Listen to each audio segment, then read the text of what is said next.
오늘 본문 말씀은 이제 예수님께서 제자들과 함께 유월절 음식 먹기를 마무리하시고 이제 성만찬도 하셨잖아요.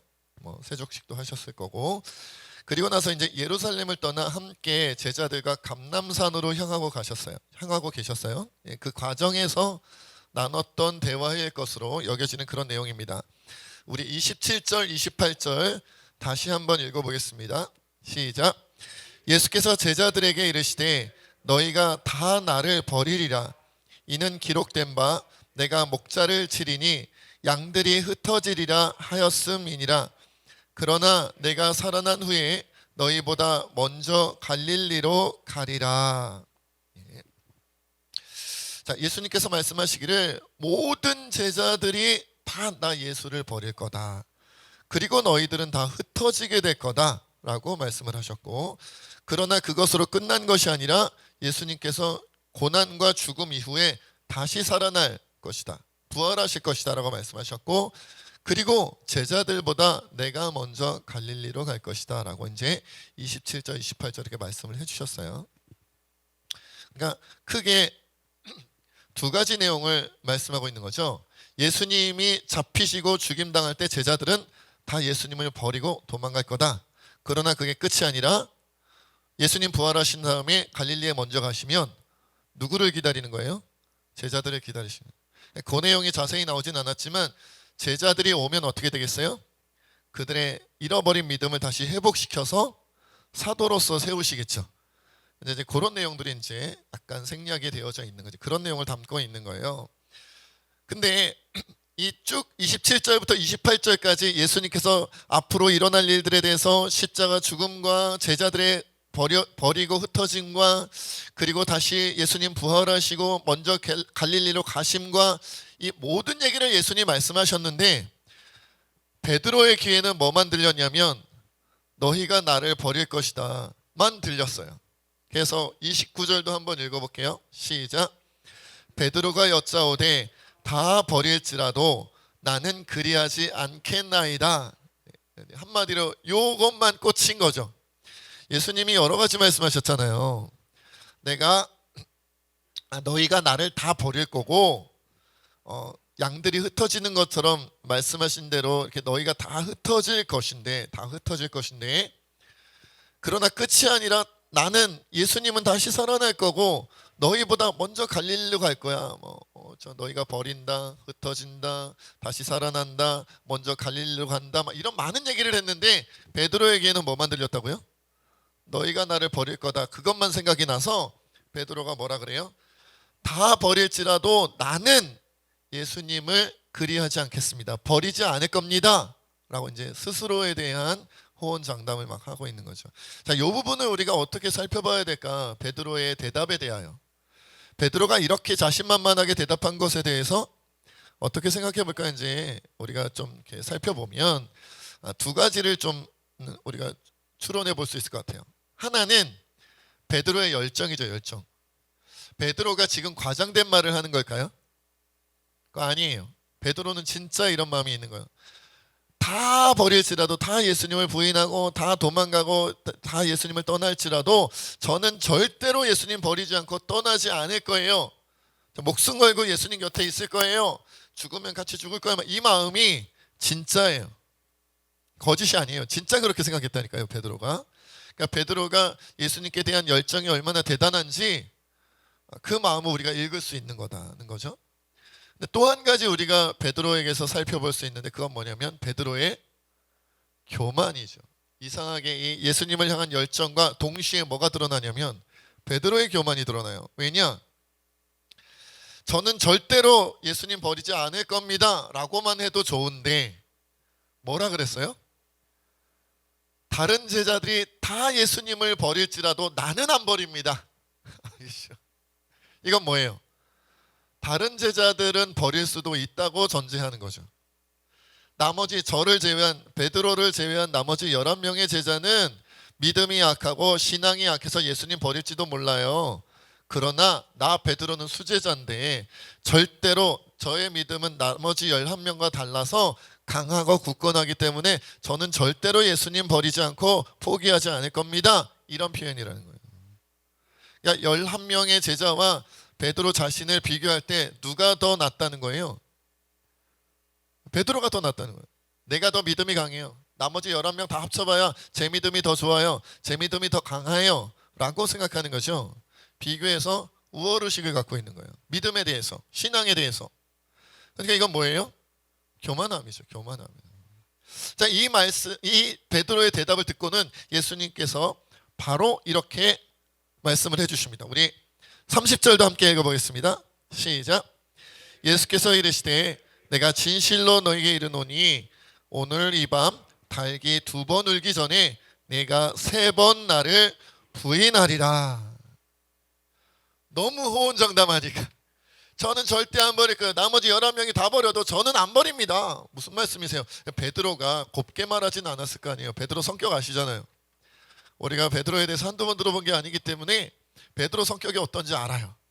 그냥 말이 먼저 나가고 행동이 먼저 나가잖아요. 그렇죠? 생각하고 행동하고 생각하고 말하는 게 아니라 흥분해가지고 먼저 말하고 흥분해가지고 먼저 행동하는 게 베드로 스타일이잖아요. 예수님이 이제 너희가 나를 버릴 것이라면 저는 절대로 안 버릴 것입니다. 아니야. 네가 아무리 장담하고 막 그렇게 말할지라도 너 자신의 자신만만하게 이야기할지라도 생각한다 할지라도 내가 확실하게 얘기해 줄게. 너는 오늘 이 밤에 달기 2번 울기 전에 나 예수를 3번 부인할 거야 라고 알려주신 거예요. 예언처럼 말씀해 주신 거죠. 그런데 이 급한 베드로, 자기 자신에 대한 자신만만한 베드로가 수긍을 했을까요? 정말입니까? 안 그러고 싶은데 그랬을까요? 뭐 예상이 됩니다만 안 그러겠죠. 31절까지도 우리가 읽어볼게요. 시작. 베드로가 힘있게 말하되 내가 주와 함께 죽을지언정 주를 부인하지 않겠나이다 하고 모든 제자도 이와 같이 말하니라. 더 힘있게 말하는 거예요. 무슨 소리입니까? 다른 사람 다 예수님 버려도 저는 안 버립니다 라고 이렇게 자기 자신이 자신만만하게 얘기를 했는데 예수님 무슨 소리야? 너는 오늘 닭 2번 울기 전에 나 3번 부인할 거야 라고 충격적인 예수님 부인에 대한 말씀을 하시니까 무슨 소리입니까? 더 힘있게 말하는 거죠. 아까보다 더 힘있게, 더 강력하게, 마치 예수님을 꾸짖듯이 저는 절대로 죽을지언정 주님을 부인하지 않겠습니다 막 이런. 베드로가 자신만만하게 막 얘기하니까 나머지 10명의 제자, 왜냐하면 지금 가룟 유다는 이미 떠났어요. 예수님을 고발하러. 예수님은 이제 떠났고 나머지 10명의 제자들도 자신들도 그냥 베드로에게 동조돼가지고 저도 예수님 안 부인합니다. 저도 예수님 안 버릴 거예요. 막 나머지 10명도 막 그런 분위기가 지금 상황이 벌어지고 있는 거다라는 거죠. 자, 여러분 아까도 이야기했지만 지금 베드로는 거짓말을 하는 게 아니에요. 자기 자신에 대하여 과장되게 표현하는 것도 아니에요. 실제로 베드로는 정말 예수님을 부인할 마음이 조금도 없고요. 진실로 베드로는 예수님을 위해서라면 난 죽을 수도 있어. 예수님을 같이 죽어줄 수 있어 라는 마음을 갖고 있다는 거예요. 그게 베드로의 진실된 마음이에요. 그리고 막 동조하는 제자들도 얼떨결에 따라했을 것 같긴 하지만 그들도 그런 마음들이 같이 있었을 거예요. 그래, 베드로도 그러는데 우리도 같이 예수님과 죽으면 죽었지 예수님을 모른다고 부인하거나 도망가지는 말자. 우리도 그래야지. 우리가 예수님과 하루 이틀 같이 다녔나? 예수님이 우리가 어떤 분인데? 이런 이제 분위기에 휩쓸려서 그런 마음을 가졌는, 이게 진실이라면 진실. 근데 우리는 이제 지금 11명의 베드로를 포함한 11명의 제자들은 앞으로 일어날 일을 모르죠. 우리는 알잖아요. 어떻게 돼요 이제? 진짜로 베드로는 3번 부인을 합니까 안 합니까? 해요. 성경을 잘 아시는군요. 3번 부인해요. 그리고 제자들은 도망을 가요 안 가요? 다 도망가요. 다 도망가요. 그러니까 예수님께서 말씀하신 대로 다 돼요. 우리는 알고 있어요. 그렇죠? 이 내용을 알고 있으니까 아이고 그래 봐야 베드로야 멀지 않아서 이제 너는 3번 부인한다. 예수님 말씀하신 것처럼 나머지 10명의 제자들아 가룟 유다는 예수님 판 죄책감에 목매달아 죽고 너희 10명은 다 도망갈 거야. 다 도망갈 거야. 이것을 알고 있으니까 참 안타깝기도 하고 좀 답답하기도 하고 그런 마음이 들지요. 여러분 그런데 이 부분에서 우리가 우리 자신을 좀 대입해 봐야 되잖아요.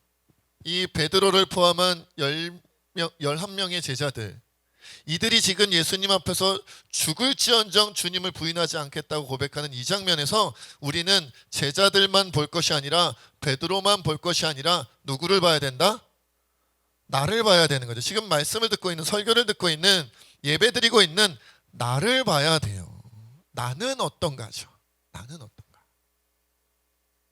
여러분, 예수님 사랑하시죠? 절반만 사랑하시고 나머지 분들은 안 사랑하시나 봐요. 속히 사랑하실 수 있었으면 좋겠어요. 그렇죠? 여러분, 여러분들의 그 예수님을 사랑한다는 고백이 진실됩니까? 훨씬 줄어들었는데? 안 진실되나 보다. 여러분들 다 연기하시는 거예요 지금? 안 사랑하면서 사랑하는 척? 지금 대답하신 분들이 있으니까, 대답하신 분은 정말로 예수님을 사랑하고 그것이 꾸며내거나 과장되거나 거짓된 게 아니라 진실된 고백일 것이다라고 저도 생각해요. 저도 그렇게 생각해요. 그런데 여러분, 우리가 신앙생활 할 때 많은 경우에 사실은 진실성이 결여돼서 문제가 되는 경우가 많지요. 사실은 믿음이 없는데 믿음이 있는 척하고, 사랑이 없는데 사랑하는 척하고, 겸손하지 않는데 겸손한 척하고, 이런 진실성이 결여돼서 신앙에 문제가 생기는 경우가 많잖아요. 그런데 그런 경우만 있는 게 아니라 오늘 본문의 베드로처럼 10명의 제자들처럼 사실 진실성은 있는데도 문제가 되는 경우가 있단 말이죠. 오늘 본문을 읽어보면 베드로도 진실성이 있고 10명의 제자도 진실성이 있어요. 여러분도 진실하고 저도 진실해요. 저도 하나님 사랑합니다. I love God. 저도 예수님 사랑해요. I love Jesus. 진실된 거예요. 저 진짜예요. 거짓말 아니에요. 그런데 진실성이 있다 할지라도, 진실된 마음이 있다 할지라도 어떤 경우에 문제가 돼요? 오늘 본문을 보니까 자기 자신에 대하여 제대로 파악하지 않으면 문제가 되더라는 거예요. 자기 자신에 대해요. 진실성에 문제가 생긴 게 아니라 자기 자신을 파악하지 못한 게 문제였다는 거죠. 그래서 오늘 말씀을 통해 우리가 좀 두 가지로, 우리가 우리 자신을 파악해야 된다는 게 무슨 말일까? 뭘 파악해야 되는 걸까? 이 부분을 좀 살펴보려고 합니다. 첫째로, 여러분, 우리는 우리 자신의 약점을 잘 알아야 합니다. 잘 알아야 돼요. 내가 어디에 약점이 있는지를 알아야 돼요. 여러분, 사람들이 똑같은 약점을 가지고 있지는 않아요. 대체적으로 비슷하게 약한 부분들이 있기는 하지만 모든 사람이 성격이 다 다르고 생긴 것이 다 다르듯이 약점도 다 달라요. 약점이라는 건 뭐예요? 다른 것들은 그래도 잘 이겨내는데 그 약점을 파고들면 잘 못 이겨내는 거, 잘 못 이기는 거, 그 부분이 약점이죠. 그 부분이 약점. A라는 사람은 돈 문제는 잘 이겨내는데 권력의 문제를 가지고 아니면 명예의 문제를 가지고 자존심을 긁어버리면 확 약해지는 사람이 있고요. B라는 사람은 자존심 문제 가지고 긁어봐야 그 사람 겸손을 잘 지키고 흔들리지 않는데 돈 문제 가지고 딱히 유혹을 하면 그냥 홀라당 그냥 넘어가 버리는 사람도 있단 말이에요. 사람마다 약점이 다 달라요. 어떤 사람은 돈에 약하고, 어떤 사람은 권력에 약하고, 어떤 사람은 명예나 자존심에 약하고, 어떤 사람은 시기 질투하는 데 약하고, 어떤 사람은 이렇게 저마다 약점이 다르다는 거예요. 여러분, 우리가 성경에서 한번 그런 사람들의 특징을 좀, 약점이 있는 사람들 좀 찾아볼까요? 대표적으로 여러분 어떤 사람이 있어요? 가룟 유다는 우리가 얼마 전에 살펴봤으니까 뭐에 약하다고요? 가룟 유다, 돈. 가룟 유다는 돈에 약하다. 그러면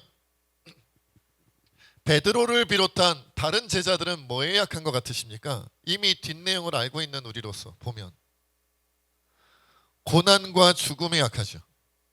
너 죽을 거야. 예수님을 부인하지 않으면 너 죽어. 그러니까 다 도망가 버렸잖아요. 그리고 3번 부인해 버렸잖아요. 그렇죠? 고난과 죽음에 약했어요. 그러면 가인과 요셉의 형들은 뭐에 약할까요?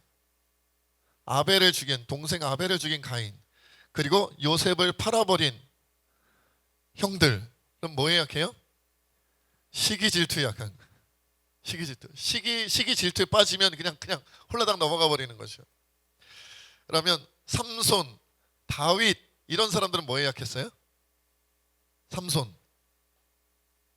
예? 뭐라 그러시는지 모르겠는데 안 들려요. 그렇죠? 여자에 약하잖아요. 삼손 여자, 예쁜 여자에 약해. 아 정말 문제야. 다윗도 예쁜 여자에 약했어. 그러니까 여러분 보세요. 다른 것으로 다윗이 얼마나 훌륭한 일을 많이 했어요. 믿음이 얼마나 강했어요. 하나님과 마음에 합한 자라 그랬잖아요. 이런 골리앗이 나타나면 자기는 연약한 목동이고 골리앗은 대장수, 키가 그냥 엄청나게 큰 거인 장수인데 그런 장수 앞에서도 그렇죠? 기죽지 않고 무서워하지 않고 물맷돌 가지고 가서 싸워 이기는 그런 용맹한 다윗. 그런데 여자 문제에 딱 걸고 넘어지니까 홀라당 넘어가 버리잖아요. 삼손도 그렇죠. 막 낙이 턱뼈 가지고 막 3,000명 때려 죽여. 때려 죽이다 지치겠어. 저는 한 3명만 이게 때려도 4명째부터 지쳐가지고 못 때릴 것 같은데 막 때려요 그냥. 그 어마어마한 힘의 소유자 삼손도 그냥 예쁜 여자로 이렇게 유혹하니까 그냥 자기 하나님과의 비밀 약속을 그냥 얘기해버리고. 가인도 말이죠. 그렇죠? 하나님께 예배드리고 하나님께 이제 소산물을 바치고 막 그랬던 사람인데 하나님께서 아벨의 제사만 받고 자기의 제사는 안 받으니까 시기 질투해가지고 그냥 때려 죽여버리잖아요.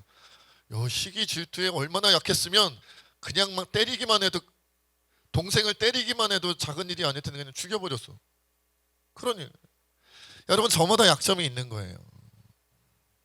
베드로는 자기가 죽음의 위기가 왔을 때 이렇게 약할 거라고, 그것이 내가 얼마나 견디기 어려운 일인지 생각지 못했던 것 같아요. 여러분 자기 약점을 알아야 됩니다. 이것이 우리가 신앙생활을 앞으로 계속해 나가야 되잖아요. 우리가 1년 2년 신앙생활을 하는 게 아니잖아요. 우리가 주님 품에 갈 때까지 가야 되잖아요. 신앙생활을 해야 되는데 자기의 약점이 뭔지를 제대로 파악하지 않으면 수많은 유혹과 수많은 나를 넘어뜨리려는 사단의 공격, 영적인 공격에 넘어갈 수밖에 없어요. 약점을 파고들면요, 넘어진 그 문제 가지고 그 다음에 또 넘어지고 또 넘어지고 또 넘어지는 거예요. 여러분 사단이 똑똑할까요? 안 똑똑할까요? 똑똑합니다. 여러분보다 사단이 똑똑할까요? 여러분이 더 똑똑할까요? 여러분은 1단도 아니잖아요. 1단도 아니고 2단도 아니고 사단은 4단인데 훨씬 똑똑합니다 여러분. 검은띠 4단이에요. 그러니 괜히 4단이겠어? 그러니까 여러분보다 똑똑하고 지혜로우니까 어디에 약한지, 이양수 목사는 약점이 뭔지, 우리 정미진 집사님의 약점은 뭔지, 에스더 약점은 뭔지, 정미옥 장로님의 약점은 뭔지, 우리 자신도 모르는 약점을 사단은 너무 잘 알아요. 너무 잘 알아요. 여러분 제가 어릴 때부터 자라나면서 그리고 나이 먹어가면서 그리고 막 학교를 진학하기도 하고 취업하기도 하고 결혼하기도 하고 자녀를 낳기도 하고 하면서 제 삶의 변화가 있을 때마다 뭘 발견하냐면 제 자신도 몰랐던 저의 모습을 알게 되더라고요. 결혼하고 나서 내가 이런 사람이었어를 알게 됐고요. 군대 가서 내가 이런 사람이었어 이런 걸 알게 됐어요. 애를 낳고 보니까 애를 키우는 과정 속에서 이양수라는 사람이 내 안에 이런 마음, 이런 기질, 이런 성향이 숨겨져 있었구나. 이런 어려움을 당하니까, 이런 위기를 당하니까 이렇게 못난 모습이 나오는구나. 그걸 발견하는 경우가 있었어요. 막 발견하고 말이죠. 저는 제가 어릴 때 되게 착한 줄 알았어요. 저는 제가 되게 겸손한 줄 알았고, 저는 제가 되게 믿음이 좋은 줄 알았는데 약한 부분을 사단이 막 치고 들어오니까 엄청나게 흔들리더라고요. 엄청나게. 제가 제일 약한 부분이 교만이었던 것 같아요. 칭찬에 약해, 칭찬에. 근데 또 드러내지도 않아. 겸손한 척하면서 칭찬은 되게 받고 싶어요. 그래서 누가 칭찬해주면 왜 그러세요? 아니에요. 무슨 소리세요? 저는 아무것도 못해요. 저는 아무것도 몰라요. 막 그래서 되게 이렇게 겸손을 떨다가 누가 그러는 거죠. 그런데 저기 이 목사님보다 김 목사님 설교가 더 좋더라고요. 그럼 저 밑에서부터 뭔가 모르는 누가 전자레인지를 켰는지 가스레인지를 켰는지 막 불이 저도 모르게 서서히 끓어오르다가 확 올라와요. 표정은 잘 유지하려고 문지애를 쓰는데 얼굴은 불그락 푸르락 하는 거죠. 진정을 못하고 막 피해야 돼요. 저는 교만기가 좀 있어갖고 사단이 그거 가지고 긁으면 그냥 넘어가요. 저는 사실 제가 볼 때 돈 욕심은 별로 없는 것 같아요. 그래 보이지 않으세요? 아닌가? 그래 조금 있어요. 조금. 제가 평균적으로 보통 사람들보다는 조금 돈 욕심은 없는 것 같아요. 그래서 돈으로 유혹하면 잘 안 넘어가요. 별로 관심이 있기는 있지만 크지는 않은 것 같아. 뭐 옷 욕심도 별로 없어요. 저는 옷 욕심 그런 거 별로 없어요. 제가 결혼하기 전에는 진짜 그 옷장에 손에 집히는 거 그냥 입고 다녔어요. 결혼하고 나서 좀 정상적으로 입고 다니라면 하도 막 얘기를 들어갖고 어떤 게 정상적인 건지 잘 모르겠지만 잘 입어보려고 애를 쓰는데 혼나니까 막 외모 꾸미고 막 이런 것도 잘 못했단 말이에요. 정기적으로 막 이발도 하고 요새는 아무튼 이렇게 했단 말이에요. 관심이 없어요. 그런 거 가지고 저를 유혹해봤자 약점이 아니니까 그냥 쉽게 이겨요. 쉽게 그냥 별거 아니에요. 그런데 교만한 마음을 긁으면, 제 자존심을 긁으면 1초도 못 견디더라고요. 제가 순간적으로 순간 점화되는 것처럼 갑자기 백독씨를 확 끌어올려요. 천도씨는 확 끌어올라요. 주체가 안 돼. 주체가 막 제 자신 주체가 안 돼. 그래서 제가 어릴 때부터 제 자신을 놓고 기도하는 내용이 있는데, 제 자신을 놓고 기도하는 내용인데 1번이 교만이에요. 주님 교만하지 않게 해주세요. 언제부터 기도했냐고요? 초등학생 때부터. 저는 제 자신에 교만하지 않게 해달라고 1번 기도. 2번 기도가 뭔지 아세요? 외식하지 않게 해주세요. 거짓으로 꾸며서 그런 척, 착한 척, 믿음 좋은 척, 사랑이 넘치는 척, 이런 척하지 않고 위선 떨지 않게 해주세요. 이게 2번 기도예요. 1번, 2번이 보니까 다 거기서 거기야, 그죠?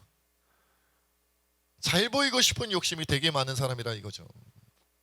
그러니까 사단이 초등학생 때부터 그것만 긁는 거야. 계속 자존심 긁고, 시기 질투하게 만들고, 남들과 비교하고, 내 자신에 대한 욕심 막 긁고 막 이러면 다른 거 다 이기다가 10가지, 20가지, 30가지 유혹에 막 들어와도 막 다 이겨내고 다 쳐내고 막 아무것도 아니네, 뭐 예수 이름을 할렐루야 그런데 막 찬양하고 신나다가 갑자기 자존심을 확 긁어버리면 뒤집어지는 거예요. 저도 모르게. 사단이 한번 해보니까 이게 먹히거든요. 그러니까 계속 그걸로 30년째 40년째 그걸로 긁는 거예요. 그게 제가 날마다 기도할 수밖에 없어요. 주님 교만하지 않게 해주세요. 외식되지 않게 해주세요. 낮아지게 해주세요. 겸손하게 해주세요. 계속 그것 가지고. 자기 자신의 약점이 뭔지 모르면 내가 왜 자꾸 믿음이 떨어지는지를 모를 수가 있어요. 내가 왜 자꾸 신앙생활 하는데 불편한지, 왜 자꾸 짜증이 나는지, 왜 자꾸 화가 나는지, 염려하지 말랬는데 왜 자꾸 염려가 되는지, 걱정하지 말랬는데 왜 걱정이 되는지, 두려워하지 말랬는데 왜 두려워하는지, 신앙생활이 왜 재미가 없는지, 신앙생활이 이렇게 힘들기만 한지, 예수 믿는 게 왜 이렇게 고통스럽고 고난이라고 느껴지는지, 십자가의 길로만 느껴지는지, 왜 안 기쁜지, 왜 안 감사한지 몰라요. 그러니까 약점 알아야 돼요. 본인이 파악하면 다행이고요. 아니면 기도 중에 깨닫게 해달라고, 말씀을 읽다 깨닫게 해달라고 얘기해야 돼요. 얘기해야 돼요. 어떤 사람은 다른 건 다 참는데 남이 내 헌담하는 거 들으면 뒤집어지는 사람도 있어요. 어떤 사람은 다 잘 되는데 사촌이 땅을 사면 뒤집어지는 사람이 있어요. 사촌이 땅. 그러니까 그 약점 잘 알고 이겨내야 된다. 그래서 여러분, 이 약점을 사단이 공격해도 내가 흔들리지 않을 정도로 단련되어야만 이길 수 있어요. 연단되어지. 우리가 연단되어진다 그러잖아요. 그 부분이 단련되어져야 돼요. 아무리 교만할 수 있는 부분, 자존심을 긁는 부분, 외식될 수 있는 부분을 긁어도 내가 하루 이틀 이 부분 가지고 고민하며 기도한 게 아니야. 내가 이 부분 가지고 하루 이틀 하나님과 씨름한 게 아니야. 마치 야복강가의 야곱처럼. 주님, 내 교만의 문제, 이 외식된 문제를 이겨내지 못하면 안 됩니다. 주님, 저는 여기서 결국은 겸손해져야겠습니다. 환도뼈가 부러지더라도 저는 겸손해져야겠습니다. 씨름하여 연단되어 다시는 그 문제로 사단이 공격해도 흔들리지 않고 이겨낼 수 있도록 해야 약점이 사라지는 거예요. 약점이 사라지는 거예요. 이 저마다 다 달라요. 저마다. 어떤 사람 돈, 어떤 사람 명예, 어떤 사람 권력, 어떤 사람 이성, 시기 질투, 이런 부분들이죠. 자, 두 번째,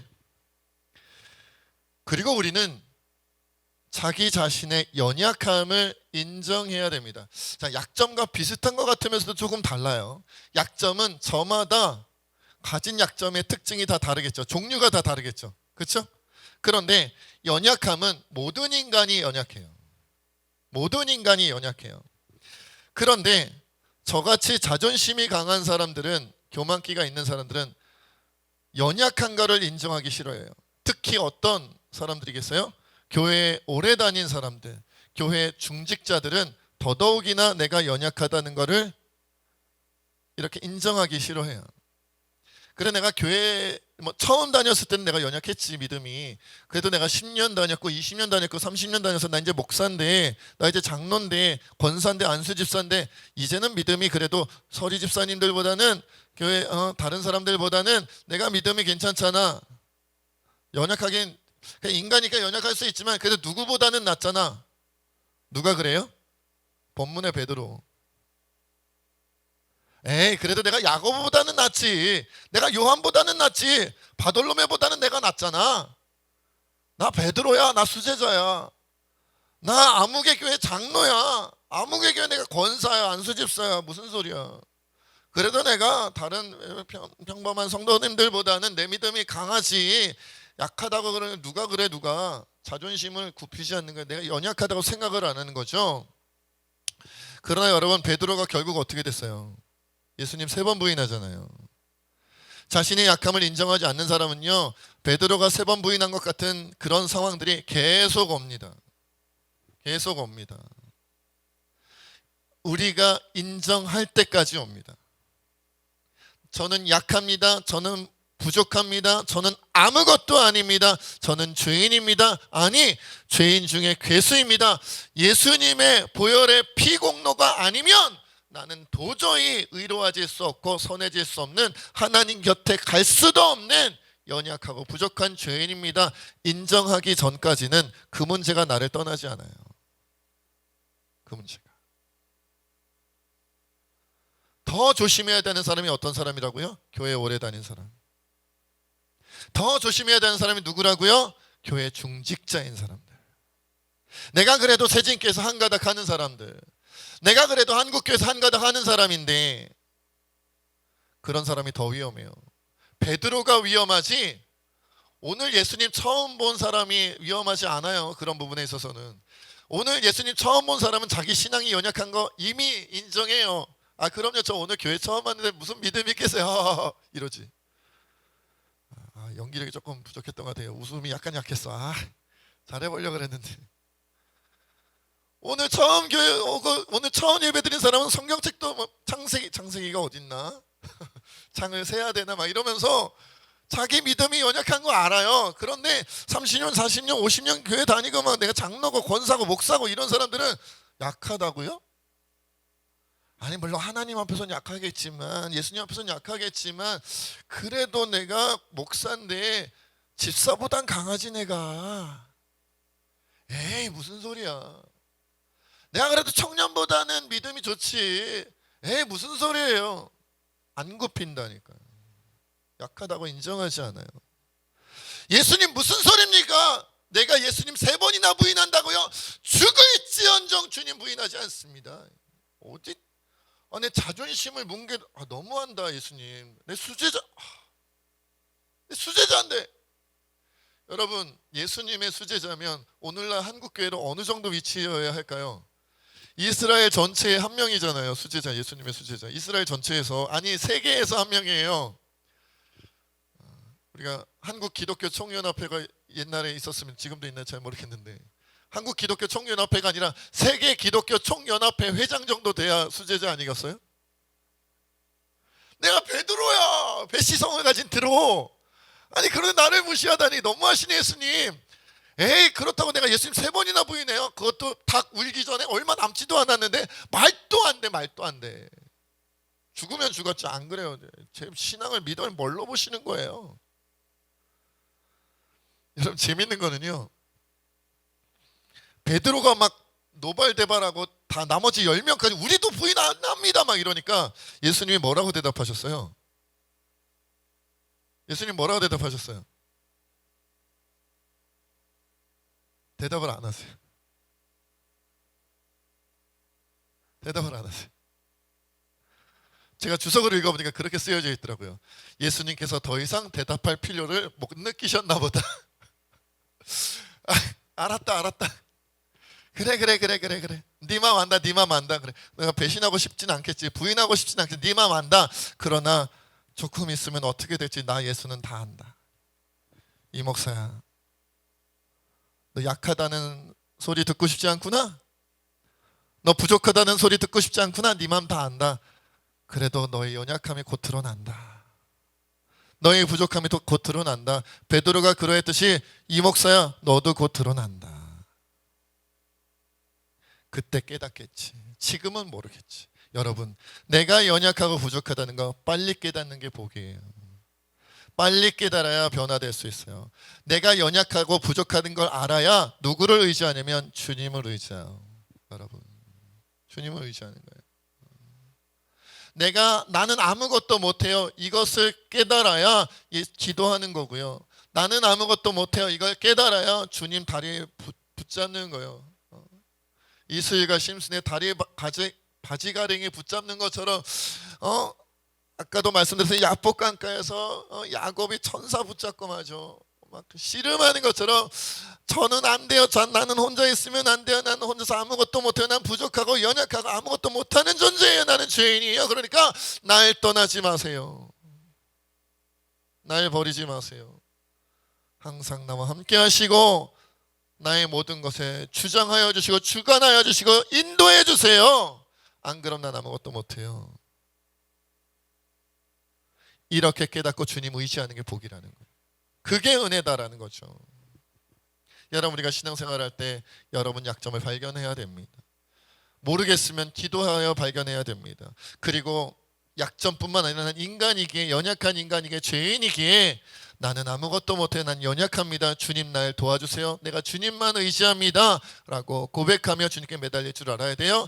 믿은 지 얼마 안 됐을 때 그러라는 게 아니에요. 죽을 때까지 우리는 그 과정을 계속 반복해야 되는 거예요. 계속해서 날마다 연단되어지고 믿음이 강해진다 할지라도 그 속에서 나의 연약함을 또다시 발견하여 주님 의지하는 사람이 하나님의 귀한 일꾼이 되어질 줄로 믿습니다. 어떤 칠순이 넘으신 어떤 자기 아버지를 전도하고 싶은 그런 딸이 있었어요. 그래서 아버지 이제 나이가 많아지시니까, 점점 연세가 많아지시니까 전도하고 싶은데 딸이 아무리 얘기해봤자 전도가 안 되는 거예요. 그래서 자기 교회 목사님께 부탁을 했대요. 목사님, 우리 아버지께 좀 전도 좀 해주세요. 근데 우리 아버지가 자기는 착하게 살았다, 부족한 게 하나도 없다 이렇게 믿는 분이에요. 좀 잘 좀 설명해서 복음을 받아들이게 좀 해주세요. 그래서 이 목사님께서 이 아버지를 찾아가셨어요. 시골에서 올라오시자마자 찾아가셨습니다. 이 얘기를 복음을 전하려고 하니까 이 아버지가 이렇게 대답을 합니다. 제가 70년이 넘도록 살면서 손톱만큼도 나쁜 일을 하지 않았어. 그리고 나는 내 재산으로 남에게 구제 사업도 많이 했고 학교도 세우고 공부도 시키고 좋은 일을 많이 했어. 만약 천당이라는 것이 진짜로 있다면 나 같은 사람이 못 들어갈 리가 없어. 걱정하지 마시오.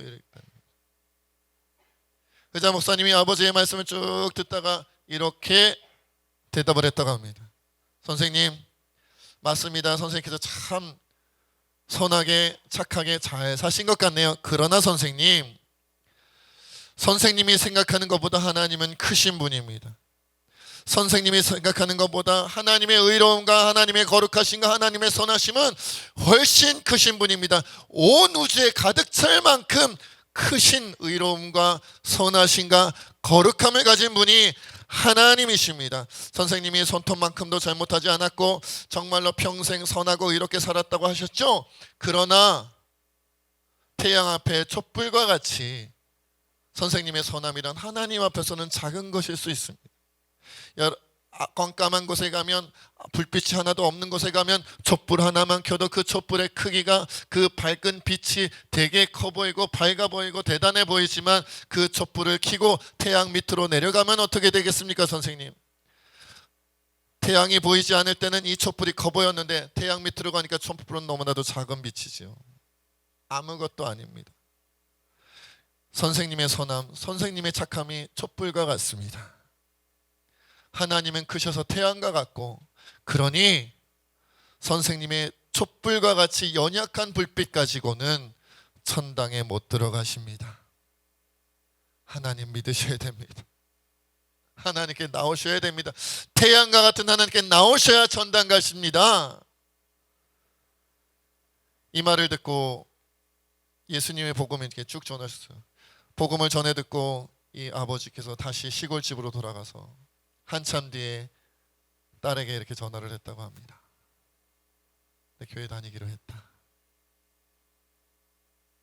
집에 돌아가서 계속 촛불 생각나고 태양이 생각이 나더라. 계속 나는 촛불이요, 하나님은 태양이라고 하는데 나는 진짜 이러다 천국 못 가고 지옥 가는 거 아닌가 생각이 들어서 교회 가기로 했다는 이야기입니다. 자기가 약하고 연약하다는 걸 깨닫는 게 은혜입니다. 오늘 이 시간 하나님 앞에 그렇게 기도하며 나가기 원합니다. 하나님,